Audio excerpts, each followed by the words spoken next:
स्वरवेद उत्तरार्ध के रचयिता कौन है? और दूसरा प्रश्न है इनका कि स्वरवेद शब्दार्थ कौन किए हैं? तो फिर से रिवीजन करना ही पड़ेगा, ये प्रारंभिक ही चीज़ें हैं।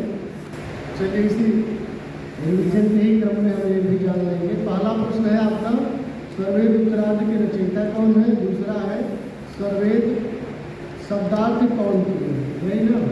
तो स्वरवेद को किसने लिखा है? क्या नाम है स्वरवेद के रचयिता का? महर्षि सदाफलदेव जी महाराज। कितने मंडल तक का स्वरवेद स्वामी जी ने लिखा है? 5 मंडल या 6 मंडल? 5 ही मंडल।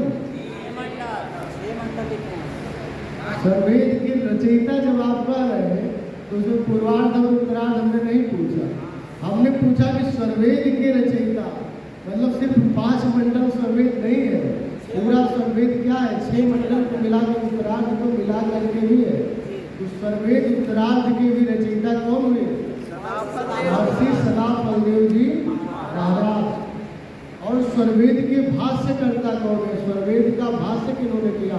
शब्दार्थ और भाष्य किसने लिखा है स्वरवेद का?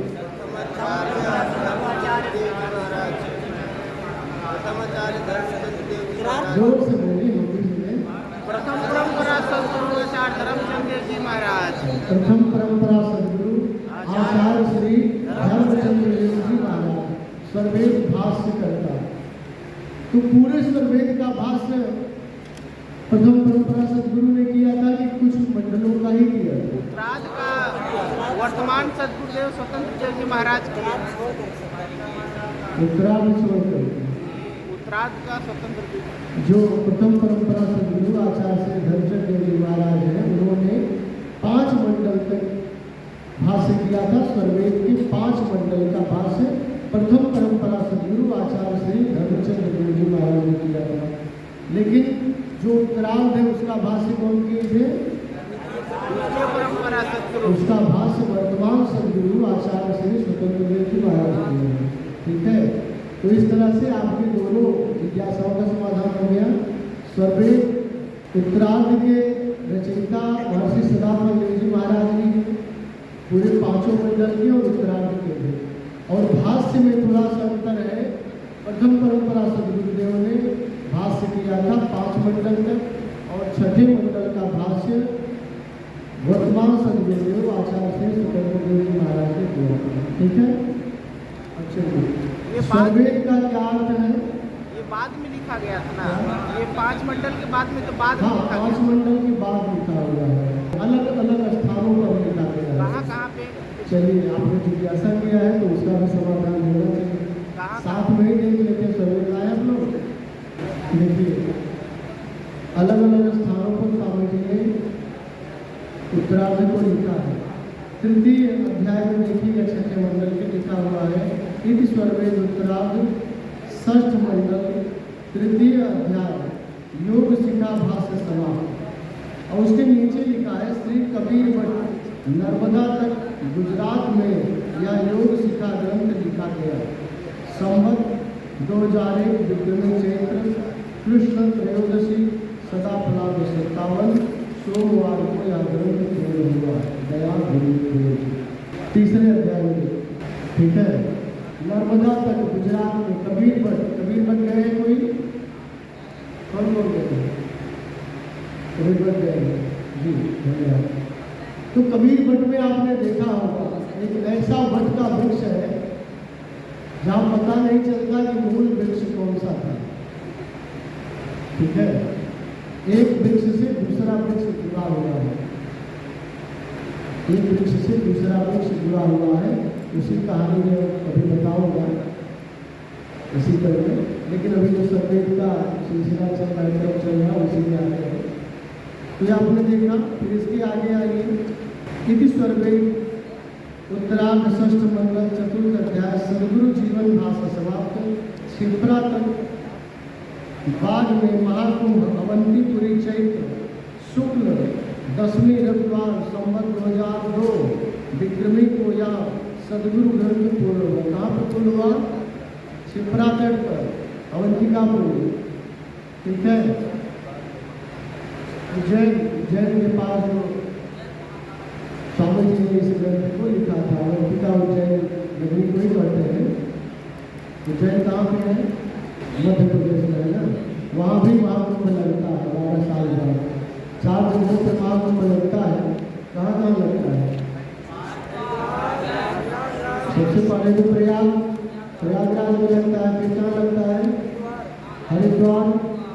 दूसरा हो गया, तीसरा नासिक, चौथा उज्जैन। तो स्वामी जी ने विक्रमी संवत 2002 को या जो सद्गुरु जीवन नामक सर्वे उत्तरार्ध का अध्याय है, वहाँ पर लिखा था। कहाँ पे? छिपरा तट पे, अवंतिका पे। ठीक है। फिर पंचम अध्याय में आ जाएंगे। पंचम अध्याय का इसमें विशेष वर्णन नहीं किए स्वामी जी, मतलब कई जगहों पर मिलाकर इसको लिखे हैं। एक स्थान पर बैठकर जिस चीज को लिखा है उसको उन्होंने इसमें इंगित कर दिया है। ठीक है। और इसमें दिया है कि सर्वेद उत्तरार्ध षष्ठ मंडल षष्ठ अध्याय भाष्य समाप्त। उत्तरार्ध सर्वेद भाष्य दिनांक 1/1/1983 ईस्वी अगहन कृष्ण 12 संवत 2040 विक्रमी सदा लाख 96 को पूर्ण हुआ। ये भाष्य पूर्ण हुआ। यहाँ लिखा है भाष्य मतलब कौन दिए थे?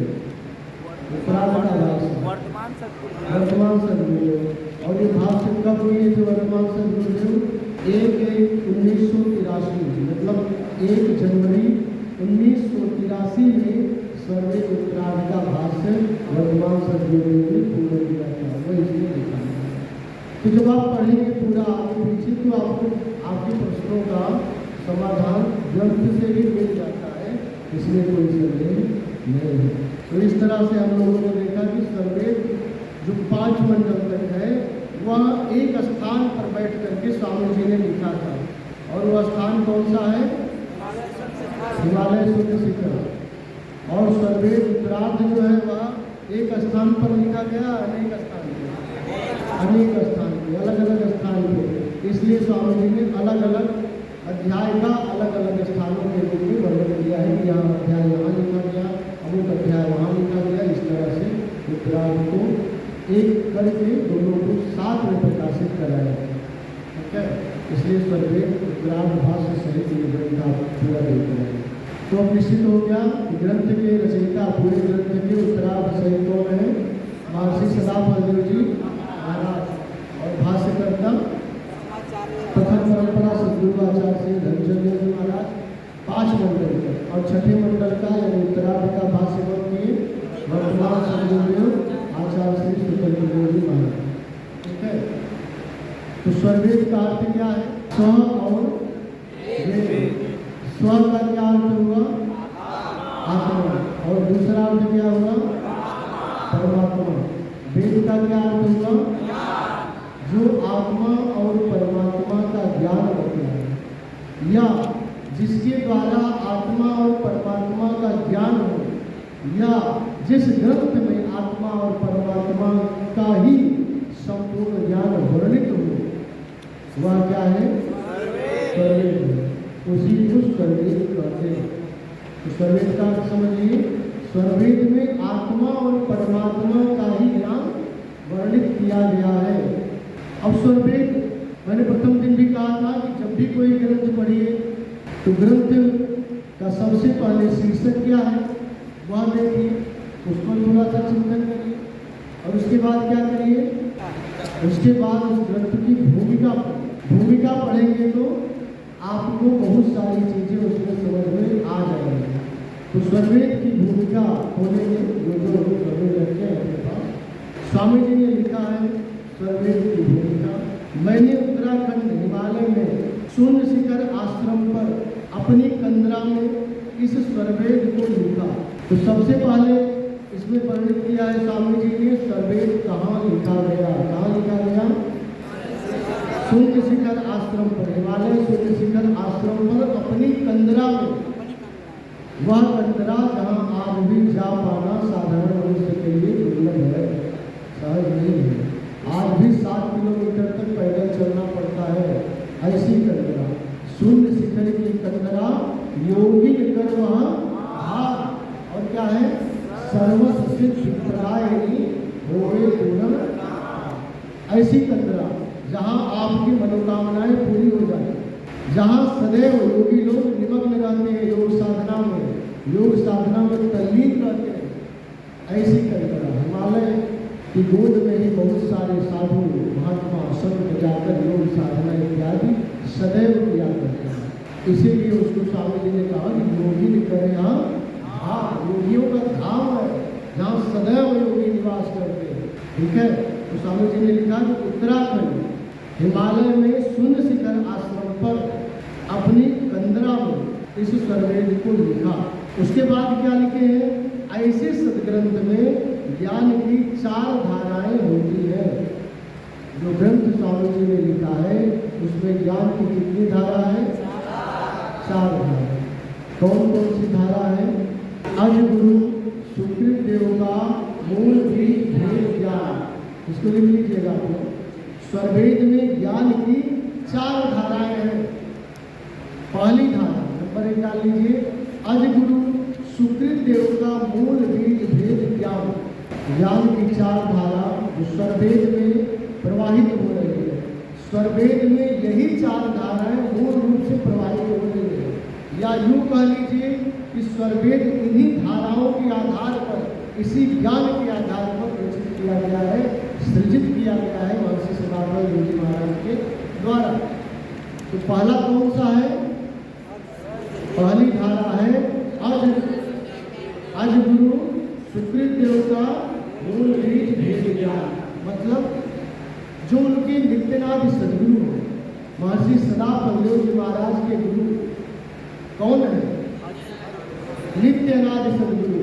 ऐसे सदगुरु जिनका कभी ह्रास नहीं होता, जिनका कभी लोप नहीं होता, जो कभी जन्म और मृत्यु को प्राप्त नहीं होते, जो सदैव विद्यमान रहते, जिनकी सत्ता सदैव विद्यमान रहती है, ऐसे सदगुरु जो सदैव चारों युगों में रहते हैं, जो सदैव प्रत्येक काल में रहते हैं, वे नित्यनाथ सदगुरु जिनसे स्वामी जी ने ज्ञान सीखा था, जिनसे साधना सीखी थी, जिनसे ध्यान साधना की विधि सीखी, जो सदैव उनके साथ रहा करते थे।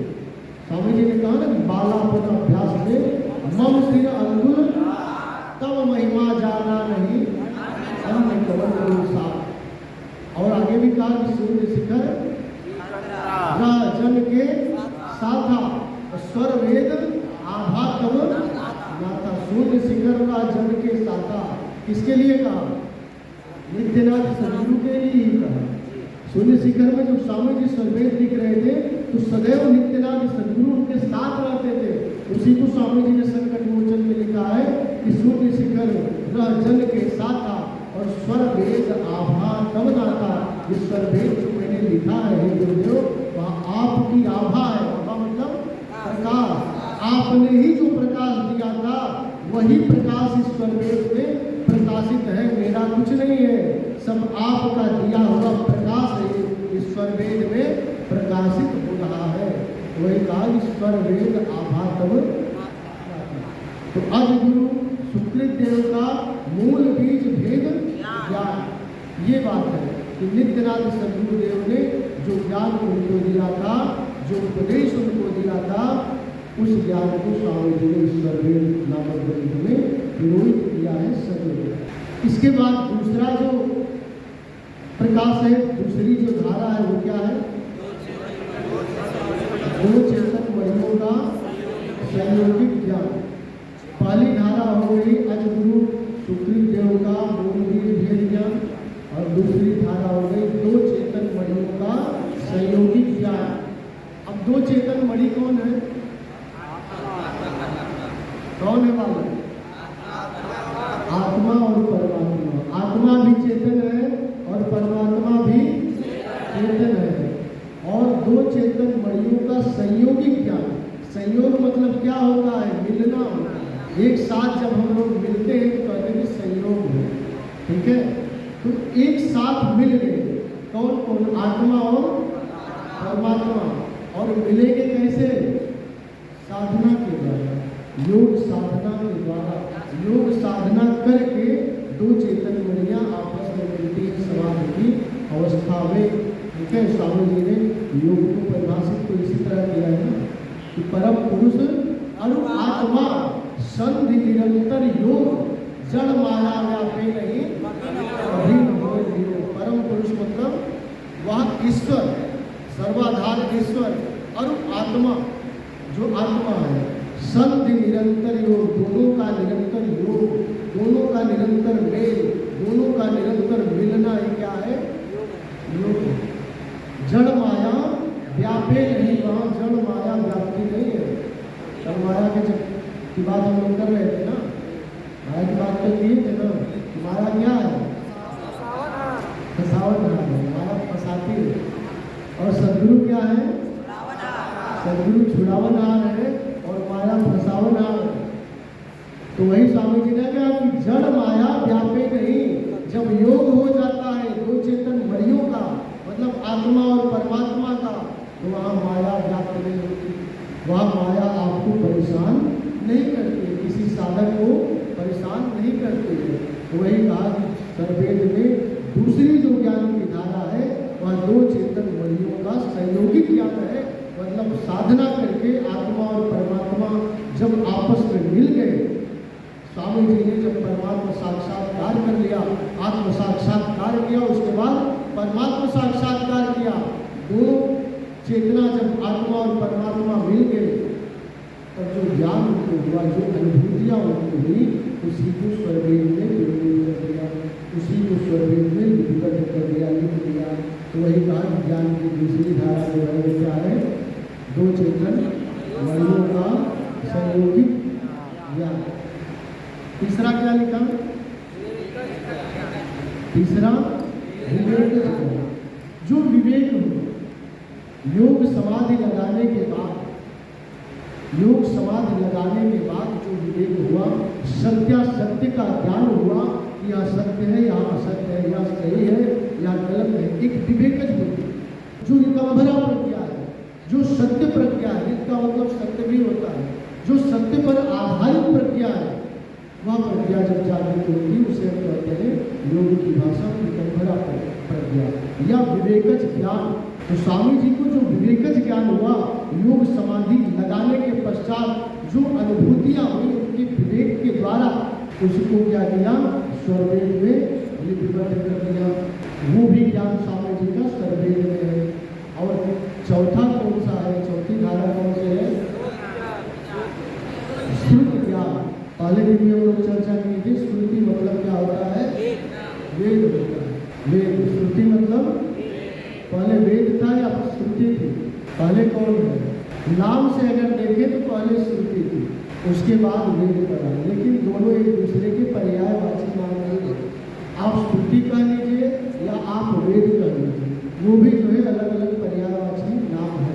ठीक है, वेद के 7 पर्यायवाची नाम है, वेद के 7 पर्यायवाची नाम है। और उन 7 पर्यायवाची नामों को आप लोगों को मैं एक वीडियो दूंगा, उसमें देख लीजिएगा। मेरे चैनल पर है, अध्यात्म प्रवाह चैनल, अगर सब्सक्राइब किए होंगे। वेद क्या है, वेद का अर्थ क्या है, और वेद की 7 जो पर्यायवाची नाम है, कब कब और कैसे कैसे वो पर्यायवाची नाम उसके पड़े हैं, उसको आप देखिएगा, या फिर कल मैं उसको दिखा दूँगा। यदि आप सर्च करके देख सकेंगे तो देख लीजिएगा। अध्यात्म प्रवाह नाम से एक चैनल है मेरा, उस पर मैंने वेद परिचय करके कई जो टॉपिक बना के डाला है। तो वेद के 7 पर्यायवाची, उसे आप देखेंगे, या मैं कल उसको दिखा दूँगा। अभी चूँकि ये पूरा प्रकरण पूरा करना है, अलग चले जाएंगे वेद में तो छूट जाएगा। ठीक है, तो श्रुत ज्ञान कितनी धारा हो गई? 4। सबसे पहली धारा आज गुरु सुखदेव देव का वेद ज्ञान। दूसरी दो चेतन मणियों का। तीसरा, चौथा, इतना क्लियर हो गया। अब इसके बाद क्या दिया है स्वामी जी ने? इन्हीं 4 के अंतर्गत समस्त ज्ञान आ जाते हैं। जितना ज्ञान दुनिया में है वो इन्हीं 4 के अंतर्गत आ जाते हैं। या यूँ कहिए कि स्वरवेद में जितना ज्ञान स्वामी जी ने वर्णन किया है वह भी इन्हीं 4 के अंतर्गत ही आ जाते हैं।